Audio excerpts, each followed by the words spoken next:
শিমুলতলি জঙ্গলে অনেক সুন্দর একটি পুকুর ছিল। সেই পুকুরে অনেকগুলো হাঁস একসাথে সাঁতার কাটছিল। সেই হাঁসগুলোর মধ্যে একটি হাঁসের হঠাৎ করে ডিম দেওয়ার সময় হয়ে গেল। এজন্য হাসি তাড়াহুড়া করে ডাঙায় এসে ডিম দিয়ে আবার নদীতে নেমে গেল। এভাবে দিন গড়িয়ে সন্ধ্যা হয়ে গেল। হাসা ও হাসিরা যে যার মতো বাড়ি ফিরে গেল। বাসায় ফিরে এসে হাসি বলল, আরে আরে, এটা কি হলো? আমি তো নদীর পাড়ে একটা ডিম দিয়েছিলাম, ডিমটা আনতে তো ভুলেই গিয়েছি। এখন তো রাত হয়ে গেছে, কি করে এখন আমি আবার ওই নদীর কিনারায় যাই? যদি কোনো শিয়াল আমায় দেখে আবার খেয়ে ফেলে। ডিমের চিন্তায় চিন্তায় হাসি সারা রাত ঘুম হতে পারল না। পরের দিন সকাল হতে না হতেই তাড়াহুড়ো করে হাসি রওনা দিল সেই পুকুর পাড়ের উদ্দেশ্যে। পুকুর পাড়ে গিয়ে হাসি তার ডিমটি অনেক খুঁজল, কিন্তু কোথায় সে ডিম দিয়েছে সেটা আর মনে করতে পারল না। তাই সে খুঁজে খুঁজে হয়রান হয়ে অবশেষে সে তার বাসায় ফিরে আসলো। হে আল্লাহ, এ আমার কি হয়ে গেল? আমি তো আমার ডিমটা খুঁজেই পেলাম না। আমার ডিমের ভেতর যে ছানাটা হবে, তুমি আমার সেই ছানাটিকে রক্ষা করো। এই বলে হাসি কান্না করতে থাকে। এইভাবেই অনেক দিন কেটে গেল। সূর্যের প্রখর তাপে ডিমটি ফেটে হাঁসের ফুটফুটে একটি ছানা হলো। উফ বাবা, ডিমটির ভিতর কি যে গরম ছিল! বাইরে কি সুন্দর ঠান্ডা হাওয়া, কত গাছপালা আর ফলমূল, সবকিছু তো ঠিক আছে, কিন্তু আমার মা কোথায়? আমি তো আমার মাকে কোথাও দেখতে পাচ্ছি না। যাই তো সামনে এগিয়ে এগিয়ে আমার মাকে কোথাও খুঁজে পাই কিনা। এই বলে ছানা তার মাকে খোঁজার জন্য সামনের দিকে এগোতে লাগলো। হঠাৎ পথে হাসির ছানার সাথে একটি হাতির দেখা হয়ে গেল। আর এই হাতিকে দেখে হাসির ছানা বলতে লাগলো, এই যে, শোনো না, তুমি কি আমার মা? না ছানা, আমি তোমার মা না। ভালো করে আশেপাশে খুঁজে দেখো, তোমার মা হয়তো আশেপাশে কোথাও আছে। ও, আমি ভেবেছিলাম তুমিই আমার মা। আচ্ছা ঠিক আছে। এই বলে ছোট্ট হাসির ছানাটি আবারও তার মায়ের খোঁজে রওনা দিল। যেতে যেতে পথে হঠাৎ হাসির ছানার সাথে একটি ডাইনোসরের দেখা হলো। ডাইনোসরকে দেখে হাসির ছানাটি বলল, তুমি কি আমার মা হও? না ছোট্ট ছানা, আমি তোমার মা নই। তাহলে কোথায় আমার মা? তুমি কি আমার মায়ের খোঁজ জানো? না ছানা, আমি তোমার মায়ের খোঁজ জানি না, তবে তুমি খুঁজতে থাকো, নিশ্চয়ই তুমি তোমার মায়ের খোঁজ পেয়ে যাবে। এরপর হাসির ছানা আবারও সামনে এগোতে লাগলো। কিছুদূর যেতে না যেতেই হাসির ছানাটির সাথে দেখা হয়ে গেল এক কবুতরের সাথে। আর সে কবুতরকে বলতে লাগলো, তুমি কি আমার মা? না ছোট্ট ছানা, আমি তোমার মা নই। তাহলে কোথায় আমার মা? আমি আমার মাকে খুঁজে পাচ্ছি না কেন? ছোট্ট ছানা, তুমি সামনে গিয়ে খুঁজতে থাকো, নিশ্চয়ই তুমি তোমার মাকে পেয়ে যাবে। এরপর হাসির ছানা আবারও সামনে এগিয়ে গেল।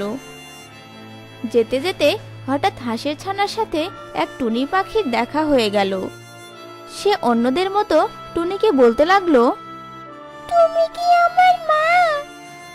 না ছানা, আমি তোমার মা নই। কিন্তু তোমার মা কোথায়? আর তুমি এভাবে রাস্তা রাস্তায় ঘুরছো কেন? তখন ছোট্ট হাসির ছানাটি টুনি পাখিকে সমস্ত কথা খুলে বলল। টুনি আর হাসির ছানা যখন কথা বলছিল তখন এক দুষ্টু পাজি শিয়াল সেখানে চলে আসে আর বলতে লাগে, কিরে টুনি, তুই এই হাঁসের ছানাটি কোথায় পেয়েছিস? ওই হাঁসের ছানাটিকে আমায় দিয়ে দে, আমি ওই ছানাটিকে মজা করে খাবো। দুষ্টু পাজি শিয়াল, তুই এই মাসুম বাচ্চাকে খেতে এসেছিস? তোর লজ্জা করে না? এতটুকু বাচ্চাকে খেয়ে তোর কি হবে? এই টুনি, সাবধানে কথা বল। এটা হাঁসের ছানা, তোর ছানা না। তোকে ভালোই ভালোই বলছি, ছানাটিকে আমায় দিয়ে দে, নইলে ছানাটি তো খাবোই খাবো, সাথে তোকেও খেয়ে ফেলবো, বুঝলি? দুষ্টু পাজি শিয়াল, তুই আমাকে যতই ভয় দেখাস না কেন, আমি তোকে এই হাঁসের ছানাটিকে কিছুতেই খেতে দিব না। টুনি, আবারও তোকে শেষবারের মতো বলছি, ছানাটিকে আমায় দিয়ে দে। এটা কিন্তু তোর ছানা না যে তুই বাঁচিয়ে দিবি। ছানাটিকে আমায় দিয়ে দে, এতেই তোর মঙ্গল হবে। বুঝেছি, তুই তাহলে এই হাঁসের ছানাটিকে দিবি না, তাই না?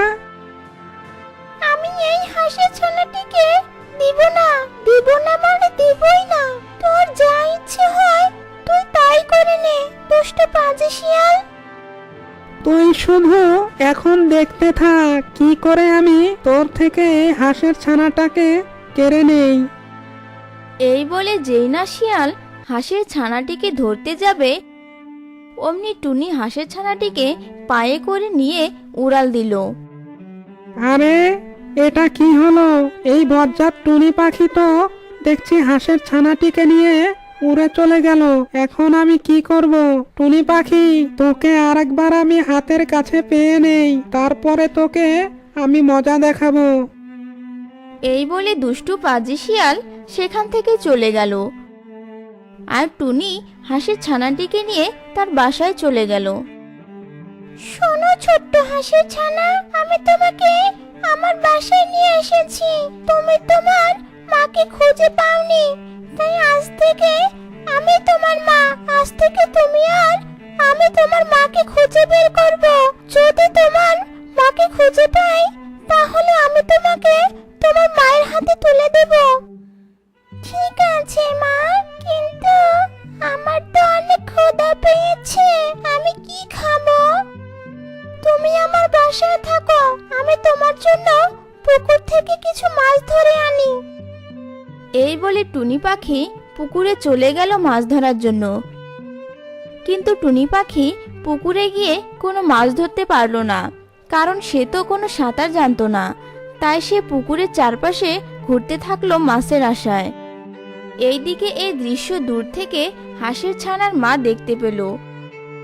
হাসি তখন টুনি পাখির কাছে এসে বলল, কি ব্যাপার টুনি দিদি, তুমি হঠাৎ পুকুর পানে আর পুকুরের চারপাশে এভাবে ঘুরছো কেন? তোমাকে তো দেখে খুব চিন্তিত মনে হচ্ছে। কোনো বিপদ হয়েছে নাকি? কোনো বিপদ হলে তুমি আমাকে বলতে পারো।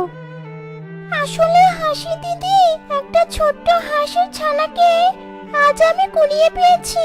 একটা দুষ্টু পাজি শিয়াল ওকে খেতে চেয়েছিল। আমি ওই দুষ্টু পাজি শিয়ালের হাত থেকে হাঁসের ছানাকে বাঁচিয়ে আমার বাসায় নিয়ে এসেছি। কিন্তু হাঁসের ছানাটির নাকি অনেক ক্ষুধা পেয়েছে, তাই আমি এসেছি পুকুরে মাছ ধরতে। কিন্তু আমি তো সাঁতারই জানি না, তাই মাছও ধরতে পারছি না। ও, এই ব্যাপার, তুমি চিন্তা করো না, আমি তোমাকে মাছ ধরে দিচ্ছি। এই বলে হাসি পানিতে নেমে অনেকগুলো মাছ ধরে আনলো, আর মাছগুলো টুনিকে দিয়ে বলল, নিয়ে যাও, এগুলো তোমার ছানার জন্য। কিন্তু এতগুলো মাছ টুনি পাখি নিতেই পারল না। তখন হাসি বলল, আচ্ছা ঠিক আছে টুনি দিদি, আমি এই মাছগুলো তোমার বাসায় পৌঁছে দিয়ে আসি। এরপর টুনি ও হাসি মাছগুলো নিয়ে টুনির বাসায় চলে গেল। সেখানে গিয়ে হাসি তো অবাক হয়ে গেল, হাসির ছানাটা চেহারা হুবহু তার মতো। টুনি দিদি, কিছুদিন আগে পুকুর পাড়ে আমার একটি ডিম হারিয়ে গিয়েছিল। ডিমটিকে আমি অনেকবার খুঁজেছি, কিন্তু কোথাও আমি ডিমটা খুঁজে পাইনি। আমার মনে হচ্ছে এইটাই সেই হারিয়ে যাওয়া ডিমের ছানা। দেখো, ওর চেহারা আর আমার চেহারা একদমই একরকম। হ্যাঁ হাসি দিদি, সেটাই তো দেখতে পাচ্ছি। তাহলে কি তুমি ওর আসল মা? হ্যাঁ মা, আমি জন্মের পরে পুকুর পাড়ে ছিলাম, কিন্তু সেখানে তোমাকে দেখতে না পেয়ে আমি সারা জঙ্গল তন্ন তন্ন করে খুঁজেছি। আমি এখন বুঝেছি তুমি আসল মা। ছানাকে খুঁজে পেয়ে হাসি অনেক খুশি হলো। টুনিকে ধন্যবাদ দিয়ে হাসি তার ছানাকে নিয়ে তার বাসায় ফিরে গেল। তো বন্ধুরা, কেমন লাগলো আজকের গল্প? যদি গল্পটি ভালো লেগে থাকে তাহলে অবশ্যই সাবস্ক্রাইব করুন আর পাশে থাকা বেল বাটনটি ক্লিক করুন। অবশ্যই লাইক, কমেন্ট, শেয়ার করতে ভুলবেন না।